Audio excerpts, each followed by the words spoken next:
அகிலம் சொந்தங்களுக்கு வணக்கம். அகிலத்தின் இன்றைய மதிய நேர பிரதான செய்திகள். முதலில் தலைப்புச் செய்திகள்.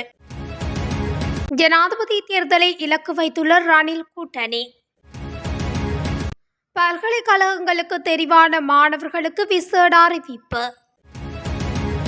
அஸ்விஸ்மை 2ஆம் கட்டத்திற்கு விண்ணப்பிக்காதவர்களுக்கு முக்கிய அறிவிப்பு.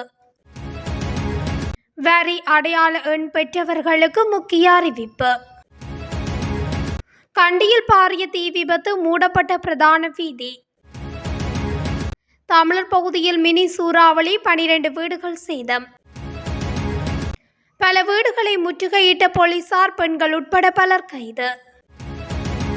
அவசரமாக தரையிறக்கப்பட்ட ஸ்ரீலங்கை ஏர்லைன்ஸ் விமானம். மழையுடன் கூடிய பலத்த காற்று வீசும். இன்றைய வானிலை முன்னறிவிப்பு.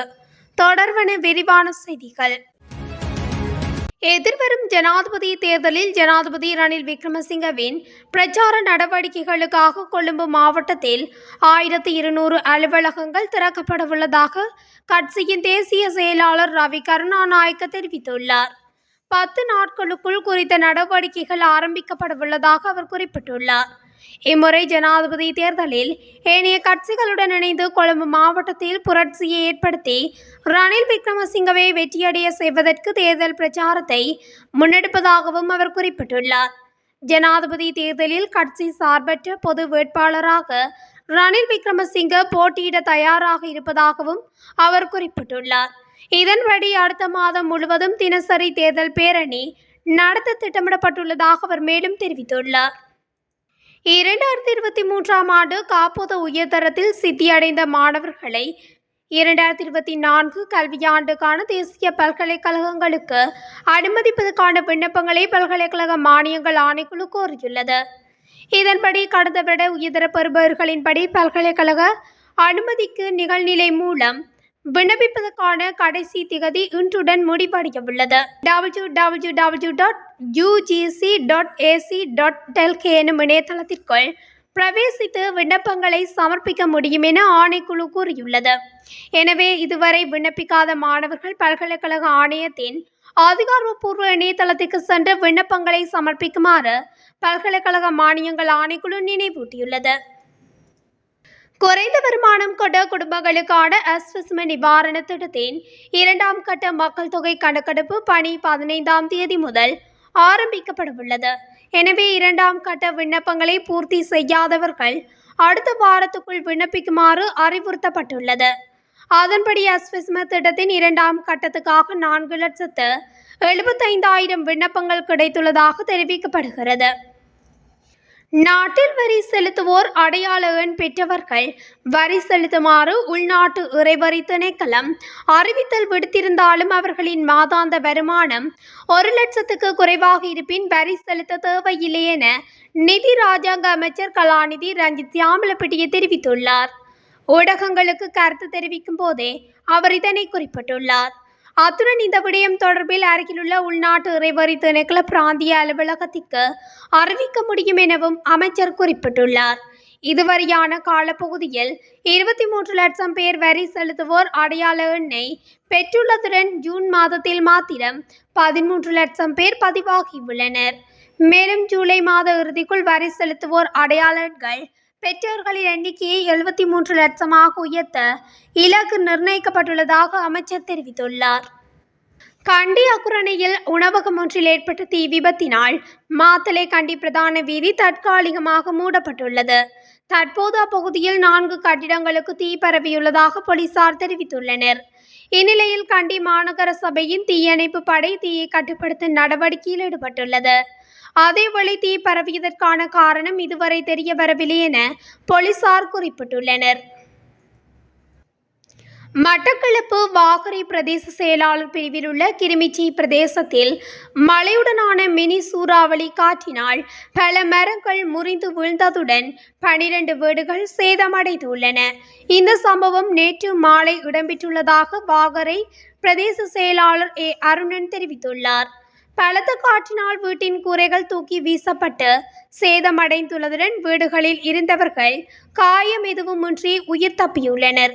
சீரற்ற காலநிலையினை அடுத்து நேற்று திடீரென மழை பெய்ததுடன் மினி சூறாவளி காற்று வீசியதை அடுத்து பிரதேசத்தில் உள்ள பல மரங்கள் முறிந்து விழுந்ததுடன் வீடுகளின் கூரை ஓடுகள் தகரங்கள் என்பன தூக்கி வீசப்பட்டுள்ளன.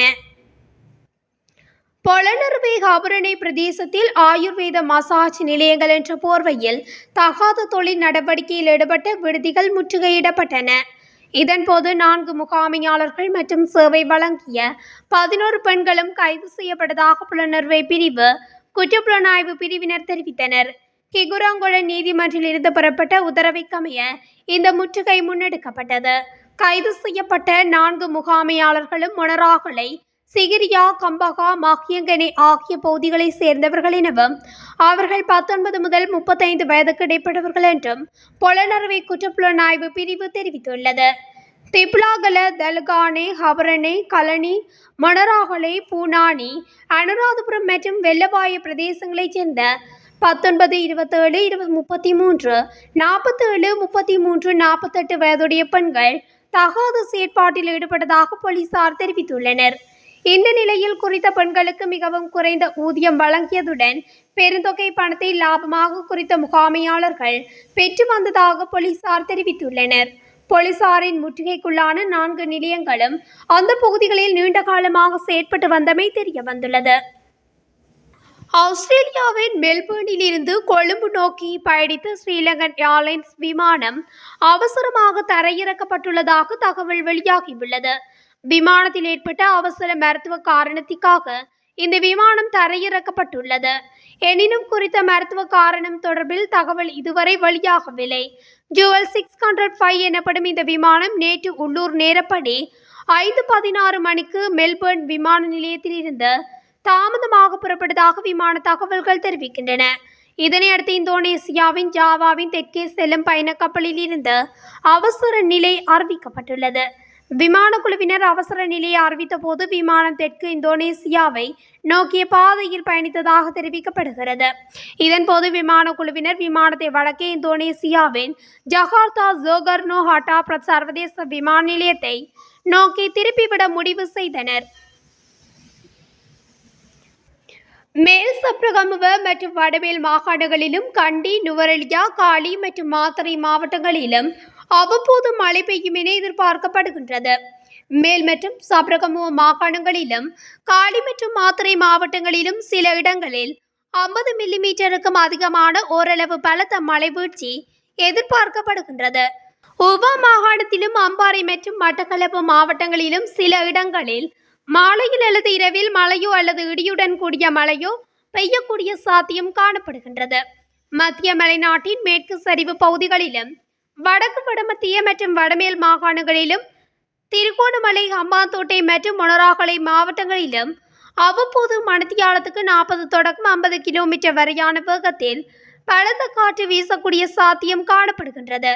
இடியுடன் கூடிய மழை பெய்யும் வேளைகளில் அப்பிரதேசங்களில் தற்காலிகமாக பலத்த காற்றும் வீசக்கூடும். மின்னல் தாக்கங்களினால் ஏற்படக்கூடிய பாதிப்புகளை குறைத்துக் கொள்ள தேவையான முன்னெச்சரிக்கை நடவடிக்கைகளை எடுத்துக்கொள்ளுமாறு பொதுமக்கள் அறிவுறுத்தப்படுகின்றார்கள். இத்துடன் அகிலத்தின் இன்றைய மதிய நேர பிரதான செய்திகள் நிறைவடைகின்றன. தொடர்ந்தும் செய்திகளை அறிந்து கொள்ள அகில ஊடகத்துடன் இணைந்திருங்கள். நன்றி.